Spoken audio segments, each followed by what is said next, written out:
Adam, Ève, le serpent et ce fameux fruit défendu. C'est une histoire qu'on pense toutes et tous connaître par cœur, mais et si le péché originel n'avait rien à voir avec une pomme? Si c'était quelque chose de bien plus viscéral, de bien plus choquant? Et si, au cœur de ce récit, il y avait un acte de cannibalisme? C'est la thèse, on peut le dire, explosive qu'on va explorer aujourd'hui. Une relecture qui vient dynamiter des millénaires d'interprétations. Exactement. On plonge dans les idées radicales du penseur turc Safa Kaçmaz. Il propose en fait une relecture complète des origines des religions de Mésopotamie et leur impact sur des textes comme la Torah. Pour cette discussion, on va s'appuyer directement sur ses écrits, ses conférences. Notre mission, c'est de comprendre sa thèse centrale. Pour lui, la religion, elle ne tombe pas du ciel. Elle naît de contrats sociaux très concrets établis par les premières communautés. Comment on partage la nourriture, la sexualité, les enfants. La religion serait, en quelque sorte, une mémoire collective codée. Et c'est là justement que tout bascule. Parce que si Kaczmaz a raison, ce qu'on appelle la théologie, ce serait en fait de l'anthropologie chiffrée. Et pour décoder tout ça, il propose une méthode, une clé, qu'il nomme la nouvelle lecture, Yeni Okuma en turc. Et selon lui, cette clé change absolument tout. Alors, parlons-en de cette fameuse clé.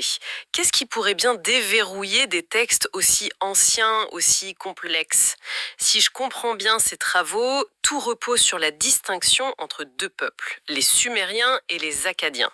Pourquoi eux? Pourquoi est-ce si fondamental? Parce que pour Katzmas, cette opposition, ce n'est pas un simple détail historique. C'est le code source de toute la pensée religieuse qui va suivre.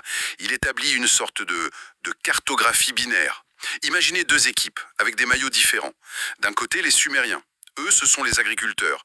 Le sud de la Mésopotamie. Ils sont liés à la terre. D'accord. Ils se nommaient eux-mêmes les têtes noires. Donc on leur associe le sombre, la nuit, l'eau chaude, salée et symboliquement la droite. Ok, donc Team Terre pour les Sumériens, et en face, j'imagine, on a la Team Ciel. Exactement. En face, les Acadiens, les pasteurs nomades du Nord. Eux, ils sont associés au ciel, au blanc, au jour, à l'eau douce, froide. Et par opposition, à la gauche. Mais l'affirmation la plus radicale de Kaczmaz, c'est la suivante.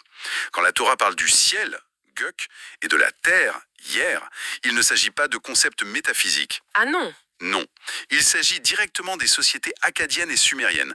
Du coup, les textes sacrés deviennent la chronique de leurs relations, de leurs conflits, des pactes qu'ils ont passés pour survivre ensemble. D'accord, cette opposition ciel-terre est claire, mais elle me paraît presque trop parfaite, non? Trop symétrique. Est-ce que Kaczmaz ne risque pas un peu de surinterpréter, de voir des symboles partout? Sur quoi il se base pour dire que chaque fois qu'on lit ciel dans la Torah, ça doit faire référence aux Acadiens? C'est une objection tout à fait légitime. Et Kaczmas, il base son argument sur la cohérence que cette clé apporte. Il dit que seule cette grille de lecture permet de résoudre les contradictions flagrantes des textes, notamment dans la Genèse, où on a en fait deux récits de la création qui se suivent, mais qui se contredisent. En appliquant cette clé, les contradictions disparaissent et on voit apparaître une chronique sociale. C'est une affirmation audacieuse, pour le moins. Alors, testons-la. Prenons ce passage que tout le monde connaît, la création dans la Genèse. En quoi cette lecture change la donne? Ah, elle la change du tout au tout. Kaczmas montre qu'il n'y a pas un, mais bien deux récits de création distincts au début de la Genèse. Le premier récit il est d'origine acadienne, donc céleste. Le créateur, il n'est pas singulier. C'est Elohim, qu'on traduit par les dieux, au pluriel. Mhm. Et l'humain qui est créé, c'est une figure très particulière que Kaczmas appelle un dieu mortel, Eulum Lutendre. Une typologie qui, selon lui, est l'ancêtre théologique direct de la figure du Christ. Et le péché. Dans ce premier récit, quel est l'acte qui justifie une punition aussi terrible que le déluge? Le péché, c'est le cannibalisme. Boire du sang humain, manger de la chair humaine. Kaczmas soutient que ce rituel, qui serait lié à la culture pastorale des Acadiens, sera plus tard sublimé, remplacé symboliquement, par le vin pour le sang et le pain pour la chair. Attendez une seconde. Si je suis bien, le péché originel, l'acte qui nous aurait tous marqués, ce serait un rituel cannibale. Mais c'est une réécriture complète de la base de la théologie occidentale. On est très très loin de l'histoire de la pomme. Comment est-ce qu'il justifie un saut interprétatif pareil à partir du texte? Il le justifie en reliant ce récit à des pactes sociaux très anciens, des contrats de survie. En fait, dans un monde où la famine et la violence étaient constantes, le cannibalisme était une réalité.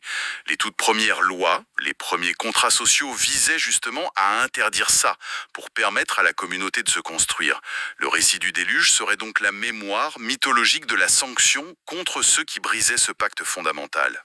Donc le premier récit, acadien, pose le cannibalisme comme péché suprême. C'est déjà énorme comme réécriture.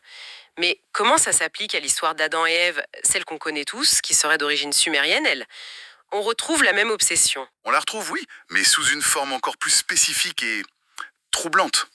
Ce second récit, d'origine sumérienne, donc terrestre, met en scène Adam. Katsmas l'associe au dieu fermier Dumuzi ou Tammuz.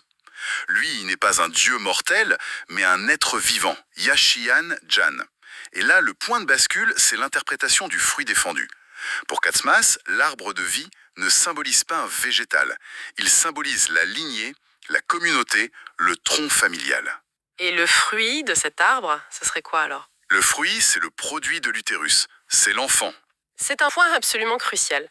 Comment on passe d'un fruit à un enfant? C'est basé sur l'hébreu, sur d'autres mythes de la région, parce que la connexion n'est pas évidente pour nous aujourd'hui. Excellente question. Et c'est le cœur de sa méthode.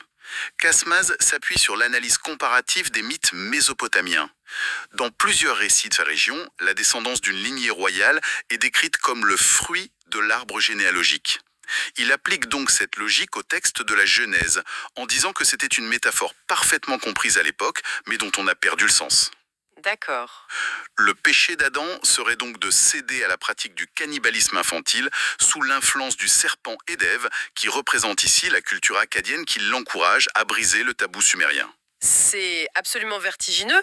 Et la punition, ce fameux tu mourras, ça veut dire quoi dans cette logique? Eh bien, ce n'est pas une condamnation à mort biologique immédiate. La punition, c'est une transformation de statut. Tu mourras signifie en fait tu deviendras mortel, Eulumlu. En d'autres termes, Adam quitte son statut d'être vivant sumérien pour rejoindre celui des dieux mortels de la tradition acadienne. C'est un changement de contrat social. Et la nudité? Le fait qu'ils réalisent qu'ils sont nus? Ce n'est pas physique, c'est la prise de conscience de leur ignorance, de leur état de non-initié avant de participer à ce rituel. Un rituel qui leur ouvre les yeux et leur donne accès à la sagesse, à ce que Katsmas appelle la complétude. Kemal. Cette lecture, elle bouleverse non seulement le sens des textes, mais aussi toute la chronologie habituelle des religions. D'ailleurs, Ketchmaz critique assez sévèrement des intellectuels comme Ahmet Arselan, qui dit que Jésus est le plus célèbre des Juifs. Pourquoi cette phrase, qui semble de bon sens, le dérange autant?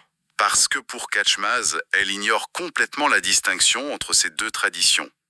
Si on suit sa logique, la tradition du fils Ouhoul, liée aux Acadiens du ciel et qui est à la racine du christianisme, eh bien cette tradition représente un stade social et une structure théologique plus ancienne. Ah oui, À l'inverse, la tradition du grand-fils ou fils aîné, Buyuk Ouhoul, qui est liée aux Sumériens de la terre et au judaïsme où Israël est décrit comme le premier-né de Dieu, serait un développement plus tardif.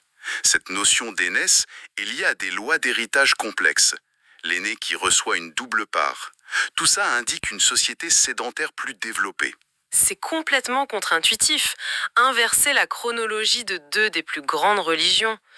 Sa conclusion, c'est que la structure théologique qui donnera le christianisme est plus ancienne que celle qui donnera le judaïsme. C'est une affirmation d'une audace folle. Est-ce que cette idée est prise au sérieux dans les cercles académiques ou c'est vu comme une théorie totalement marginale? Ça reste une théorie en marge du consensus, c'est certain, principalement parce qu'elle bouscule des paradigmes très installés. Mais Katsmas, lui, poursuit sa logique. Il va jusqu'à dire que la foi, Iman, n'est pas une invention personnelle de Jésus comme un saut dans l'absurde. Pour lui, la foi découle directement de ces pactes sociaux collectifs, de ces serments prêtés entre communautés. Quand l'évangile de Jean dit « Au commencement était la parole », ça ferait écho à ces serments fondateurs. La foi serait un engagement collectif, pas une crise individuelle. C'est fou de voir comment une seule clé de lecture peut tout réorganiser. Mais il va encore plus loin. Il soutient que ces codes suméro-acadiens, vieux de plusieurs millénaires, ne sont pas morts. ils influenceraient encore notre vie de tous les jours. Comment c'est possible? L'exemple le plus frappant qu'il donne et le plus facile à voir, c'est la dualité droite-gauche. Pourquoi dans quasiment toutes les cultures du monde, la main droite est vue comme la bonne, la correcte, la supérieure? C'est vrai, on se pose jamais la question, on serre la main droite, on prête serment avec la main droite, on parle du droit chemin. Voilà, exactement. Et pourquoi c'est de bon augure d'entrer quelque part du pied droit? Katzmas relie tout ça au processus de domination culturelle de la société akkadienne associée à la gauche sur la société sumérienne associée à la droite. Les codes culturels qui sont nés de cette fusion ont gravé cette hiérarchie dans notre inconscient. La droite sumérienne, la Timter, a été soumise mais en même temps valorisée comme étant le fondement, le droit. Donc, la prochaine fois que quelqu'un me dit que je me suis levé du pied gauche, je devrais répondre que je canalise simplement mon héritage nomade akkadien. Pas sûr que ça passe très bien au bureau. Probablement pas. Non, mais selon Kashmaz, ce ne serait pas entièrement faux. Il cite même le Coran, qui décrit les élus du paradis comme ceux qui reçoivent leur livre de la main droite et les damnés de la main gauche. Pour lui, on reproduit sans le savoir les termes de ces contrats sociaux dans nos gestes les plus banaux. Bon, pour résumer ce tour d'horizon assez vertigineux, Safa Catchmaz nous propose une grille de lecture où les textes sacrés ne sont pas une révélation divine, mais l'histoire codée des contrats sociaux entre Sumériens et Akkadiens. La religion devient la mémoire vivante de ces pactes. Les points clés, ce sont cette clé de lecture ciel akkad contre terre sumère, la réinterprétation du péché originel comme un rituel cannibale, et cette inversion stupéfiante de l'ancienneté des structures du christianisme et du judaïsme. Tout à fait. Et si on accepte ne serait-ce qu'un instant de le suivre, ça nous laisse avec une pensée finale assez provocatrice. Ça voudrait dire que beaucoup de nos préjugés culturels, de nos rituels, même de nos expressions comme cette valorisation de la droite, ne sont pas du tout arbitraires. Ils pourraient être les fossiles encore vivants de luttes de pouvoir et d'accords conclus il y a des millénaires au bord de l'Euphrate.